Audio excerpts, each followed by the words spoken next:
So yan, magandang umaga po, Dr. Emmanuel. Again, welcome po sa aming programa. Si Bombo Kier po ito. Bati muna kayo, Sir Emmanuel, sa atin pong mga audience. Good morning po, Sir Kier, and sa lahat po ng nakikinig po sa programa ng Bombo Radio. Diyos Marinal daw po. Alright po. Ito, sir, umpisahan po natin yung ating tanungan. Ito, sir, makumusta namin. Kumusta po ba ngayon, sir, ang palitan ng piso kontra sa dolyar? Masasabi ba natin, Opo. sir, na maganda or medyo pangit or pangit talaga yung palitan ngayon ng piso kontra dolyar, Sir Emmanuel? Pangit po talaga, sir, yung palitan po ngayon ng piso kontra dolyar. Bale po sa ngayong araw or sa nakaraang pong linggo, bale sumasadsad po yung halaga ng piso. Sobrang baba po. Umaabot po ng 0.017 po yung piso to dollar. Or para mas madaling maintindihan po, yung isang dolyar po, kapag binili po natin, kailangan po natin ng 59.8 pesos po sa ngayon. So bale kung bibili po tayo ng isang dolyar, magbabayad po tayo ng halos 60 pesos. Kaya sobrang mahal po ito sa part ng Pilipinas. Kaya may mga negatibong epekto po ito sa ekonomiya. Pero at the same time, may nagbe-benefit din po dito. Opo, yun. Opo. Eto, sir, para ma-educate pa yung ating mga nakikinig po sa atin ngayong umaga, ano ba, sir, yung mga possible na reason bakit humihina yung palitan po nitong piso kontra sa dolyar? And maire-relate kaya natin ito, sir, sa mga nangyayari ngayon na yun nga, krisis na nararanasan natin, may corruption pa, Sir Emmanuel?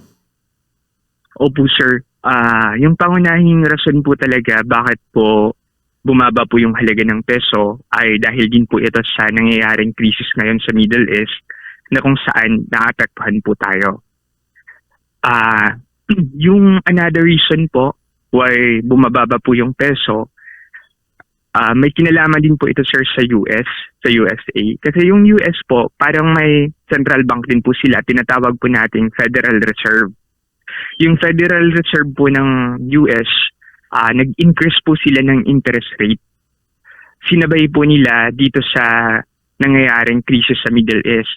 Nung nag-increase po sila ng interest rate, nangangahulugan po ito na ang investment po sa US, pati ang banking system po, nagiging mas attractive sa mga investor dahil po mataas yung yield o return na pwede po nilang kitain. Kapag ganun po ang nangyayari, binibitawan po ng other investors or ng mga investors yung other currency, kasali na po yung peso, para mas makabili po sila ng dolyar sa pandaigdigang kalakalan.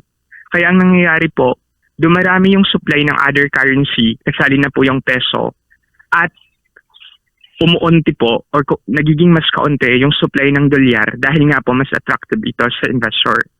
Kaya ang nangyayari po, nagiging mas mahal yung dolyar dahil kumukulang ang supply niya pero tumataas ang demand. Pero on the other side naman po, yung other currency, kasali na po yung peso, dumarami po yung supply kasi nga po kakaunti yung demand. Kaya yun po yung reason why mas nagiging pong mura yung piso or mas mababa po yung value. And of course po, sir, hindi naman po natin siniset aside yung reality na wala po talagang confidence na yung mga tao or investor po sa gobyerno or sa Pilipinas dahil din po sa mga issue ng korupsyon, mga allegation po, mga anomalya. So nag-i-influence pa din po yun sa ganitong transaction or kalakalan. Kaya yun po, sir, yung reason why nagiging mas bababa po yung value ng peso po natin.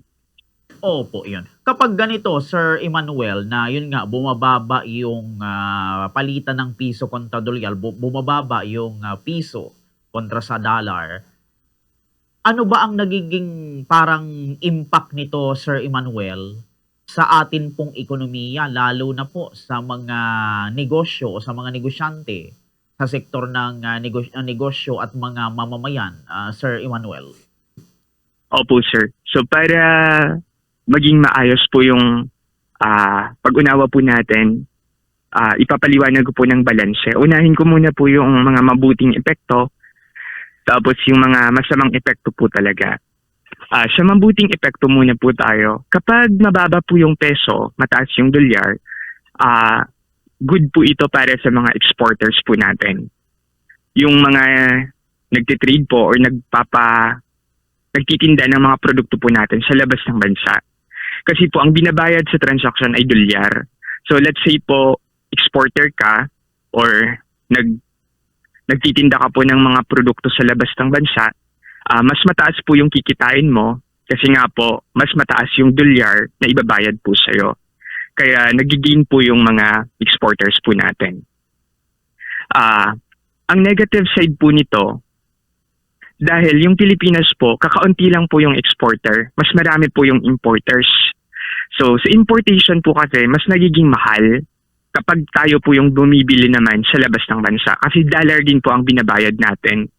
Meaning, kung tayo po yung bibili sa labas ng bansa, kumukuha po tayo ng produkto galing sa ibang bansa, mas mataas po yung ibabayad natin. Kaya mas nagiging costly po sa bansa po natin. Mas marami po yung importers natin kumpara sa exporters. Kaya bali yung benefit po ng exporters na offset pa din po ng cost ng importers. So, yun po sir, parang mas nagagastusan po yung Pilipinas dahil po dito, i-charge po ito ng mga importers sa presyo ng produktong binili or inangkat sa labas ng bansa. Kapag ibinenta na po yung mga produkto na yon sa Pilipinas, magmamahal po. Kaya maglilid po sa inflation yung weak peso po. Lalong tumataas yung mga presyo ng produkto kapag mahina po yung piso kasi nga po costly ito sa importers. Another good naman po na benefit sana, good sana po ito kasi yung mga kababayan po natin nagbibigay po ng mga remittances sa mga kamag-anak sa Pilipinas, mas tumataas po yung value ng remittances, yung mga value po ng dolyar. So let's say po, nag-send po siya ng $500, kapag pinalit po natin yung times 59 or times 60, mataas na po yung value. Kaya nagbe-benefit din po yung mga pamilya ng mga OFW through remittances. Kaso may negative side din po ito. Dahil nga po may inflation sa ekonomiya po natin sa loob ng bansa at dahil din po tumataas yung presyo ng mga pangunahing bilihin at produkto, ang nangyayari po sir, yung increase po sa remittance, kinakain lang po ng inflation. Kaya hindi naman po talaga nai-enjoy ng mga kababayan nating may pamilyang OFW yung increase sa remittance. Kasi po hindi nila nare-realize kinakain na po ng mataas na presyo yung padala ng kanilang mga mahal sa buhay. Another good effect din po, nagiging mas attractive po tayo sa turismo or turista. Kapag mababa po yung peso, mas dumarami po yung turista natin kasi nga po mas makakatipid po sila dito. Kasi nga po kung mataas ang value ng dollar, mas may enjoy po nila yung kanilang mga vacation dito dahil konti lang po yung dollar na kailangan po nilang ilabas kasi nga po mataas yung palit nito sa piso dahil mahina po yung piso. Ang negative side naman po nito, hindi natin masyadong nai-enjoy yung pagdami ng turista kahit po mababa yung piso kasi nga po may problema tayo sa tourism sector po. Sa transportation po, sa accommodation, medyo hindi po nagsasatisfy masyado yung mga turista galing sa ibang bansa. Kaya wala pa din pong pag-increase sa turista kahit po bumababa yung piso po natin. And another good naman po na effect, yung local industries po natin, sir, nagbe-benefit din po kapag mataas yung import or mababa po yung piso. Kasi nga po, instead na bumili ang mga tao ng imported product dahil mas mahal na po sila, mas bibili po tayo ng mga local goods dahil mas makakamura. Pero kapag tinotal po natin, di ba diniscuss ko po yung positive and negative, yung mabuti sa masama. Pag tinotal po natin yung epekto sa Pilipinas, mas mangingibabaw po yung bad or masamang epekto. Dahil po, net importer po ang Pilipinas and mas nagmamanifest po ngayon yung inflation. Kaya overall, lugi po ang bansa natin kapag mahina po yung piso. Opo, iyon, opo. Ito sir, maisunod kong katanungan din. Pag itong pagbaba ng piso kontra sa dolyar nagtuloy-tuloy pa hanggang sa mga susunod na buwan, makakabuti kaya ito sir sa Pilipinas? Makakasama po ito, sir, kung patuloy pa pong mag-increase. I mean, pagpatuloy pa pong humina yung piso po natin, makakasama po ito sa ekonomiya natin dahil lalo pong tataas yung presyo ng mga bilihin. Malulugi po tayo sa importation, then i-charge sa presyo ng mga produkto. Kapag ganun po ang nangyari, tataas po masyado yung inflation. Pero may solusyon naman po dyan. Sa ngayon po kasi naka-standby lang po yung BSP natin, yung central bank po natin. Hindi pa po sila nag-a-action kasi nga po yung inflation sa ngayon, last March ay 4.1%. Parang pasok pa po siya sa expectation po ng BSP. So wala pa po tayong action na ginagawa sa ngayon. Pero alarming po, sir, kung next month ganito pa din po yung palitan. Opo, iyon, opo. So ito, sir, maisunod ko din na katanungan ito. Do you think, sir, bilang isang, syempre, economist, do you think, sir, itong mga nangyayari dito sa Pilipinas, tulad nung sinasabi nung ilan na, yung mga katiwalian, yan, mga pagnanakaw, korupsyon, tapos itong kawalan ng kumpiyansa ng ating bansa, do you think, sir, may contribution ito sa paghina nga po ng piso kontra sa dolyar, Sir Emmanuel? Opo, sir. May contribution po siya, sir. Kasi yung palitan po ng piso sa dolyar, dependent din po siya sa confidence po ng mga investor po natin. Kapag yung mga investor po natin, whether local po, or I mean whether domestic po or international, nakadepende po sila sa perspective po or sa trustworthiness po ng isang bansa. Alam naman po natin ngayon, mula pa po noong nakaraang taon, may mga corruption po sa flood control, iba-ibang corruption. So nakakapagpabawas po ito ng confidence. Kapag bumabawas po kasi yung confidence ng investors, instead po na mag-invest po sila or mag-put up ng mga negosyo sa Pilipinas, mas pipiliin po nilang gawin ito sa ibang bansa na kung saan may assurance po na mas magkita sila ng malaki dahil nga po supported sila ng government. Although may mga steps naman po or hakbang na ginagawa yung government po natin para ma-restore ang confidence ng mga investors po natin, in the long run po, parang hindi pa din po siya na-feel dahil nga po sa ngayon wala pa rin pong parang nakukulong or wala pa rin pong nanagot dun po sa mga anomalya na yon. So siguro po hanggat wala pang nakikitang napaparusahan or nakukulong yung taong bayan, pati na din yung mga investors po natin, hindi po ma-restore yung confidence. So yun po, sir. Opo. What about, sir, sa mga OFW natin? Ano, sir, yung nakikita nyo, sir, na epekto naman ito sa mga OFW po natin, sir? Itong paghina nga po ng piso laban dito sa dolyar, Sir Emmanuel. Opo, sir. Sa mga OFW po natin, sir, wala masyadong negatibong epekto. Katunayan po, nagbe-benefit po yung pamilya ng mga OFW.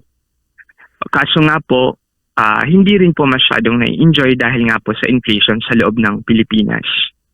Pero kung halimbawa po, yung remittance po ginagawang investment ng mga pamilya ng mga OFW po natin, na instead po igasto or gawing spending for consumption, sinisave po nila, linalagay sa bangko, pinuput up po sa deposit account.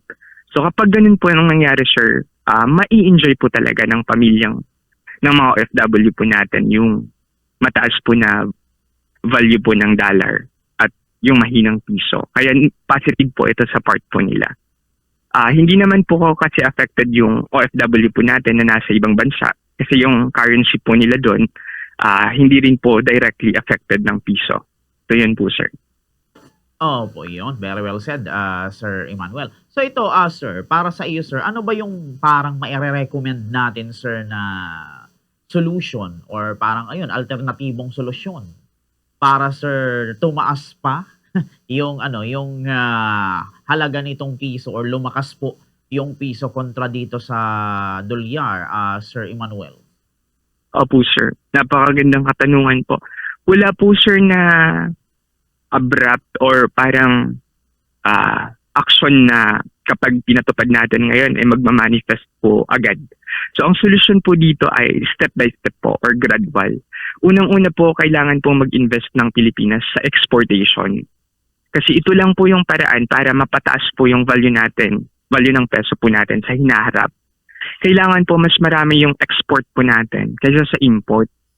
Kumbaga po, kailangan ma-boost po ng Pilipinas yung local industry po natin, yung mga negosyo po natin mismo, yung mga produkto po natin na may advantage po kumpara sa ibang bansa.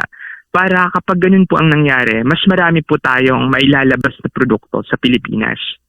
Kapag mas mataas po kasi sir yung import kaysa sa export, sa oras po na mababa yung piso, lugi tayo. Pero kapag mas mataas po yung export at mas kaunti po yung import, kahit po ano man yung value ng piso, whether magtaas po siya or magbaba, magigain pa din po tayo. So yun po, kailangan pong suportahan ng gobyerno natin yung mga local industries po like mga abaka, mga pinya, mga prutas, mga gulay, kasi yun po yung mga ini-export po natin. Pati na din po yung mga technology din po natin na nagbo-boost sa ngayon. So, yun po talaga yung kailangan ng support. Ang nangyari po kasi ngayon, sir, halos lahat na lang po ini-import po natin. Instead po suportahan ng government yung industry natin, tayo po yung nagsusuporta sa industry ng ibang bansa through import. Nag-import po tayo ng bigas. Napakarami naman po nating taniman. So, instead na ma-nurture po yun, naging dependent na po tayo sa other countries. Nag-i-import din po tayo ng asin. So imagine, napapaligiran tayo ng dagat. So instead na i-develop natin yung mga salt industries po natin, umaangkat na lang tayo ng asin. So nagiging heavily dependent po tayo, which is yun po sir yung negative effect po sa economy po natin. Yun. So mahalaga talaga pala sir yung yung pag-i-import ng mga yun, importation, pag-export ng mga Opo. produkto dito po sa ating bansa. Pero ito anyway sir, sunod ko pang katanungan po dito. Dahil nga po sir sa yun nga may mga krisis tayong nararanasan ngayon, may produktong petrolyo tumataas. Sa inyong analysis sir or sa tingin ninyo sir, possible ba sir na tumaas yung o lumakas yung piso kontra sa dolyar sa mga panahon ngayon or sa mga susunod pa na araw, Sir Emmanuel? Sa analysis ko sir, hindi po. Posible pong tumaas ng kaunti, like let's say 55 po, pero hindi po siya bababa. Tataas pa po yung peso sa mas mataas po na level. Mananatili po siya, let's say 55 po to 59 yung palitan po. Kasi nga po, may crisis po tayo sa ngayon. Nangyayari pa din po yung inflation po natin. So may problema sa ekonomiya. Wala pa din pong confidence yung mga investor. So parang malabo pong mangyari sa ngayon po na tumaas po bigla yung piso. Paunti-unti po siguro sa medium run, baka later this year po kapag okay na po yung Middle East issue and okay na din po yung ekonomiya po natin. Most likely po kapag na-stabilize na po yung external events, posible pong tumaas din po yung piso. Okay po, iyon. So ito, Sir Emmanuel, bago tayo magtapos sa interview na ito, siguro, ano na lang sir ang maiiwan natin na mensahe sa mga, yun nga, mga kababayan natin, mga nanonood po sa atin ngayon, sa gobyerno, in terms of dito sir sa, yun nga, paghina ng piso kontra sa dollar. Sir Emmanuel, sige po, bigay ko sa inyo ulit ang linya, sir. Opo. Yung paghina po ng piso kontra dolyar, may mga mabuti din po siyang epekto, pero mas marami po yung masamang epekto. So kapag nandito po tayo sa loob ng Pilipinas, mafe-feel po natin yung negatibong epekto sa pagtaas ng presyo through inflation po. Pero yung may mga kababayan naman pong OFW, magbe-benefit po sila sa mataas na remittances. Pero kapag ginasto po nila yon, kakainin po yun ng inflation or mataas na presyo. Kaya mas mainam din po na laging mag-save po sa bangko para mag-earn po yun, para mag-benefit po sila. Sa government po natin, siguro lalo po nating taasan yung suporta sa mga local industry po natin, mga lokal na produkto, lagi po nating i-promote. Kasi kapag naparami po natin sila, nag-boost po sila at magli-lead po sa exportation, magbe-benefit po yung bansa po natin through export. And sana po, kung maaari, mabawasan po natin yung mga importation. Kasi nga po, mas nalulugi ang Pilipinas kapag napakarami pong imports, lalo na po sa ngayong crisis. So, positive naman po ako, nalilipas lamang po yung crisis na ito at ang issue po na ito sa ating ekonomiya at lipunan. And lahat po tayo sabay-sabay makakabangon. So maraming salamat po, Bombo Kier, at sa Bombo Radyo po, at sa lahat ng nakikinig.